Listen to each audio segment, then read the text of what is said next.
महाराज. महाराज जगाच्या बापाला चुकलं नाही तर आपल्याला काय चुकणार आहे महाराज. एका जन्म अष्टमीला झाला कोणाचा? श्रीकृष्णाचा. एका जन्म नवमीला झाला कोणाचा? प्रभू श्रीरामाचा. एका जन्म रात्री 12 झाला तर एका जन्म दिवसा 12ला झाला महाराज. एका जन्म रात्री झाला तर एका जन्म सकाळी झाला महाराज. एका जन्म जन्म झाला तर एका जन्म राजवाड्यात झाला महाराज. ही बाळ कशी होती? ही बाळ सावळ्या वाणाची होती. हे बाळ कोणाचे?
काय चुकणार आहे महाराज.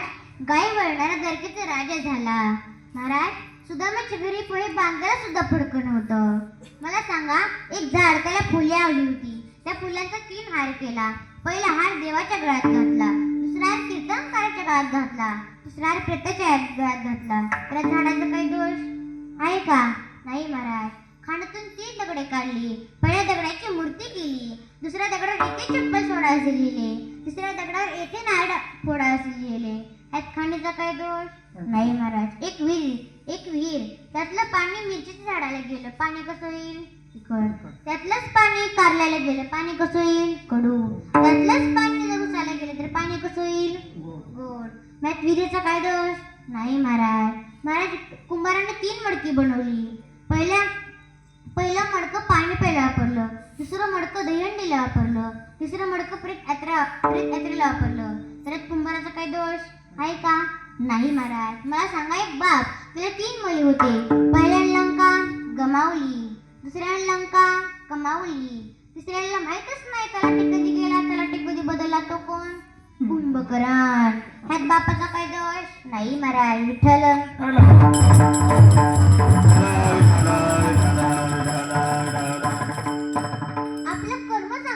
पाहिजे महाराज. आपलं कर्म चांगलं ठेवलं पाहिजे महाराज. जैसे ज्याचे कर्म ते फळ देतो रे ईश्वर. जैसे ज्याचे कर्म तैसे फळ देतो रे ईश्वर. जैसे ज्याचे कर्म तैसे फळ देतो रे ईश्वर. जगे देवा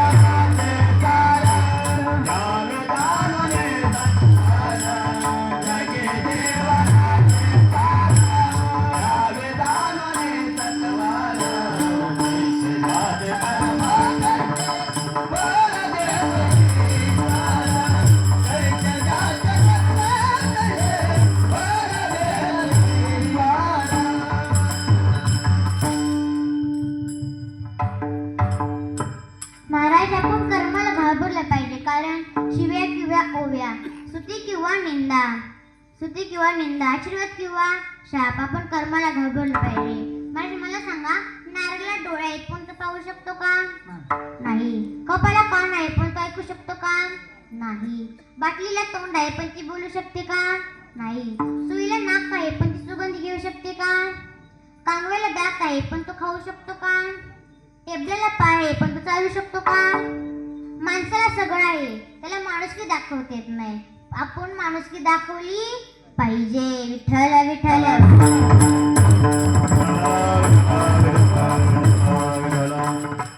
महाराज खूप सुंदर नियोजन आयोजन प्रयोजन टाळकर तर खूप छान होती महाराज. महाराज साऊंड सिस्टम तर उत्तमच आहे. पेटी वादक पण छान आहे. महाराज मृदुंगाचार्य पण छान आहे. महाराज मग मला सांगा, हा सुखसोळा स्वर्गीय आहे का? नाही महाराज.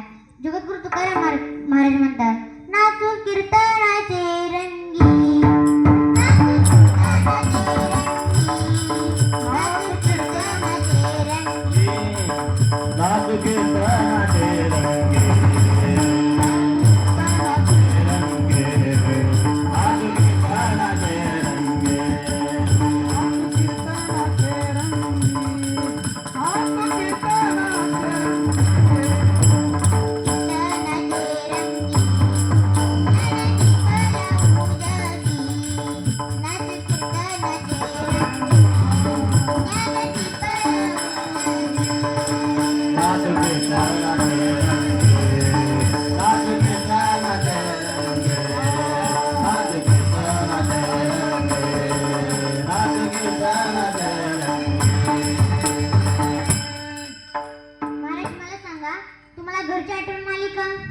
आली का? तुम्ही आता स्वर्गात आहात. कुठं आहात? स्वर्गात आहात. स्वर्ग म्हणजे काय मला माहित नाही. मी जेव्हा स्वर्गात जाईल तर तुम्हाला तिथून मी मिस कॉल करेन. मग तुम्ही तिथून वर या महाराज. महाराज हा सुखसोळा स्वर्गी नाही महाराज. तुम्ही आईवडिलांना जीव लावला पाहिजे महाराज. आईवडिलांची सेवा केली पाहिजे महाराज. विसरू नको रे आई बाबाला, विसरू नको रे आई बाबा.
सेवा केली तर देव नक्कीच भेटेल, यात काही शंकाच नाही. महाराज पुंडलिकाने 28 गायवडिलांची सेवा केली, त्यामुळे त्याला देव भेटला. तुम्ही वारी करा, गंध लावा, अभंग पाठ करा, भजन करा, कीर्तन करा, माळा घाला. जर तुमच्या घरी तुमच्या वडील सुखी नसतील ते सगळं काय आहे? शून्य आहे. महाराज संसारात थोडंपर्यंत परमार्थावर ईश्वरांनी आवडती भक्ती आहे. महाराज आपले कर्म चांगले ठेवले पाहिजे. महाराज वेग दुःखाचे केवळ भोग नाही ते फळ संचितांचे. एकच करा, काय करा, अभंगाचं शेवटचे चरण. तुका मने घालू